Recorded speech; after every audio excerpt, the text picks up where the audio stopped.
Welcome everyone. I'd like to show us some tech I've discovered after investing more into the build. As usual, timestamps are in the description with all the links, an item filter, mobilytics guide, PoB planners, and the updated Recoup calculator. I'll also go over some of the questions I've had from people that I've not answered in the previous videos. So this updated build is going to sustain all of the charges to get every bonus from charge regulation. We freeze enemies with Lightning Warp and Call of the Brotherhood Ring. This gives us frenzy charges with Combat Frenzy. We spend infusions and gain power charges from the infusion of power anointment on the amulet. We also generate endurance charges with the Armor Break 3 support gem combined with Exploit Weakness.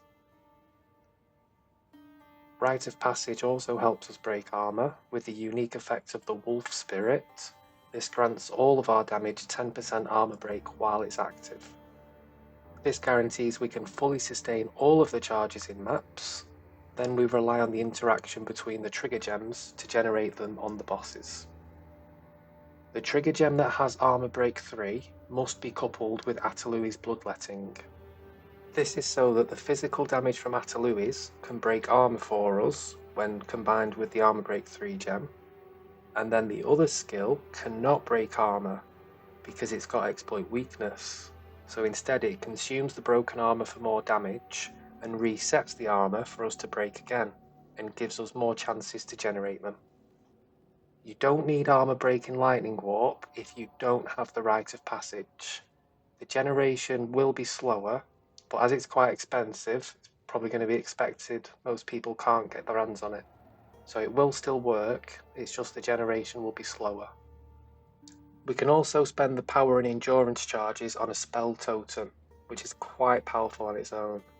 I'm not using Ball and Warp to attack in this fight, it's just the weapon set 2 spells like Spell Totem and the debuffs. A level 19 charge regulation gives me 20% more defenses, 26% more critical chance, and 25% increased skill speed. I had to use Diala's Desire for extra spirit reservation, and the level and quality also give extra energy, as well as some extra chance for Comet to repeat.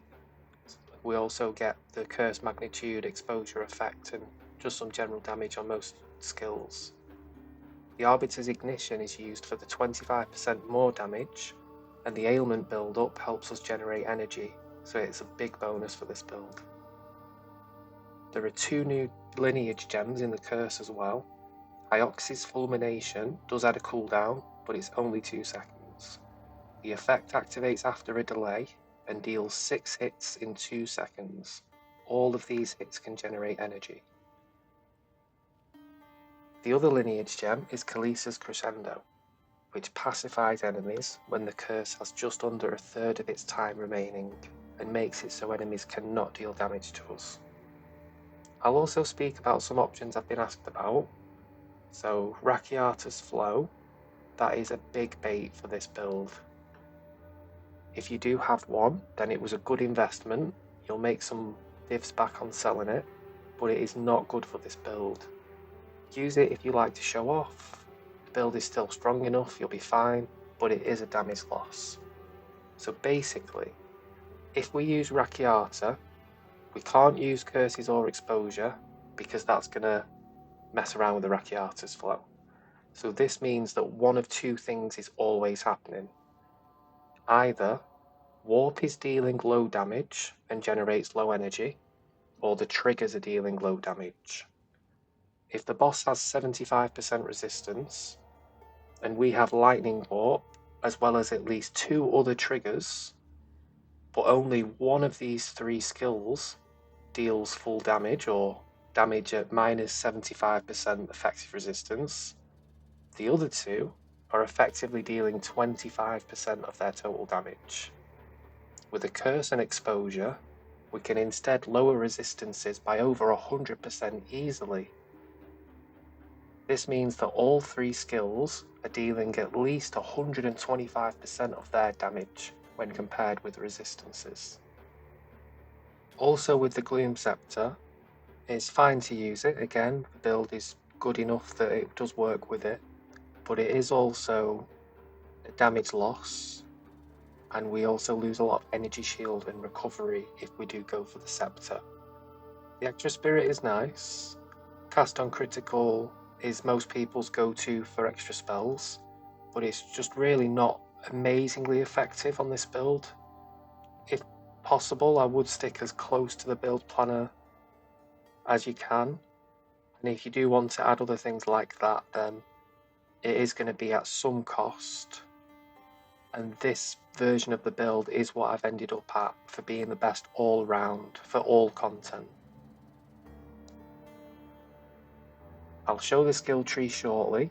That's gotten pretty crazy, but the items aren't too shabby either. So I got a new wand, +4 spells, and socketed the +1 rune in there. A new helmet with spirit was essential to fit all of the spirit gems in, and the twice corrupted ring with resistances helped cap off resists. The maximum fire resistance corruption on the belt is the only source of maximum fire resistance that I have. I got rid of all the other sources from Heroic Tragedy, Heart of the Well, and the Soul Core in the Glove. And most importantly is the unset ring. I have 10 skills instead of 9, so if you copy the build and don't have the implicit for another skill gem slot, you will have to remove a spell. It's really hard to pick, but if it comes down to it, I'd probably suggest to get rid of either Firestorm or the Curse or Frost Bomb. The charms are important, so when you're buying one, look at the duration at the top of the charm. The bonus to quality is effectively a more bonus, and it can outweigh slightly higher rolls on the affix, so always be sure to look at the total time. Obviously, the Rite of Passage is expensive, and the price is only going up as the economy inflates with all the juiced up temples. It's only giving us armor break and skill speed, which is very nice, but we mostly only notice it in maps, so it's not needed for the endurance generation on the bosses, or for the build to work, so don't worry if you can't get this charm. The mana flask is just for show, so the slot is not empty. It doesn't actually affect the build in any way either, so don't worry if you can't get this one. The Recoup flask is important, as it helps us to start the loop at the beginning of the map, or the fight, and it gives us increased life recovery to sustain more casting of spells with life tap. If you are struggling with life management and you need a bit of an instant boost, you can just use a normal life flask, but the Recoup flask is what I'd suggest. The weapons are very important. Now this is where we start getting into the all class component, because the gainers extra to fire and gainers extra to lightning can both generate energy for any class. I'll cover how to make this work on anyone just a bit later, after covering the rest of this specific build and the updates. But basically, fire damage applies flammability, which is basically a stacking ignite chance that can easily get to 100%, at which point every hit that is capable of applying ignite will do so and generate us energy.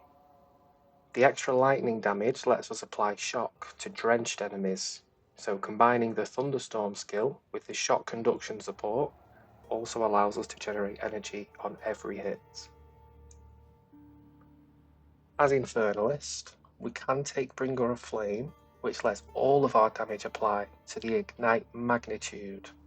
So for us, this is still a very good option, as energy gain is modified by how damaging the ignite is. So we don't actually have to pick this, but I'd still advise it so that the burst is a lot faster when we first hit them. All of the triggers will go off instantly. If you are on another class, you obviously won't have access to the Recoup from Infernal Flame, so if you weren't already acquainted, let me introduce you to Scald's Bridle and Midnight Braid. Combine these two with a mana recoup suffix on the amulet, and also the Adverse Growth and Arcane Blossom passives. As well as the usual life recoup nodes and stats I normally get on my build, this will fully sustain the mana costs for any skill on any other class. If you want more defense, throw in Sacrosanctum, and you can also recoup Energy Shield as well. We can also combine the mana recoup version with the Essence Harvest support gem, as well as lots of minions. So back to the new changes since the last video. I threw in a From Nothing that allocates near the Resonance Keystone, and combined that with the Heroic Tragedy Jewel. Now, I have 2,604 Songworthy Deeds by the line of Holroth, and if I place that near the Resonance Keystone, I get a combined 80% spell damage, 40% cold damage, 40% energy shield, and 15 dexterity with 10 lightning resistance, all from 4 skill points and 2 jewel slots. I also took the freeze build-up nodes at the top next to the +1 cold skill levels, as it increases our chance to gain energy in maps. The ailment and stun threshold makes warping into big packs a lot more comfortable. So speaking of big packs, I did just want to share a few tips on how I've been making currency to afford these upgrades without using the temple, because my temple, it's not even a mess, it's just non-existent. So, you know, I'm going to start building that up. I'll definitely do that before the end of the league. I have a fully built temple, but I was just holding off a bit after the whole Holton thing, and I just wanted to let things die down, see how people approached it, and then we'll go from there. So basically, splinter prices are decent enough to generate multiple divines every map, depending on how many breaches we activate and how many monsters we kill for the delirium. The delirium tablets also add fracturing mirrors, which adds more monsters, and it makes them all easier to kill, because as we're warping around, we're hitting more enemies, and that gives us more energy. This build is a speed demon, and league mechanics that slows down ruin the flow. So I'd suggest to go from start to finish like it's a race, pretend you're in the Formula 1, and also have a very strict filter. I'll leave the one I used linked below. I have updated it for this video to be a lot stricter.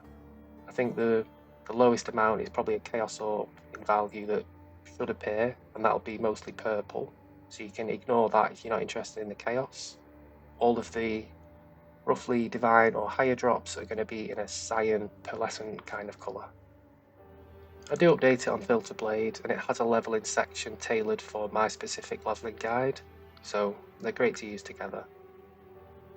If you are interested in this build specifically, because I'm not going to go too much more into it in this video, I do have a much more in-depth guide about the progression and leveling all the steps along the way, as well as live streams from point 4, showing the full journey at League Start Day 1, from level 1 to tier 15 maps. This is a less recovery map. We have 54% less recovery on this, but still, with this exact setup and combination of stats, very helpful to use the calculator. I can not stress that enough. But with those configurations in mind, I am able to actually sustain the loop in a less recovery map. So if you did accidentally put one in, or if I accidentally put one in, I don't lose the map, I can still do it. I'll give us a few tips if we are trying to build these spells, this kind of trigger playstyle on another class. And then to finish, I just wanted to give a word of warning and showcase a bad actor.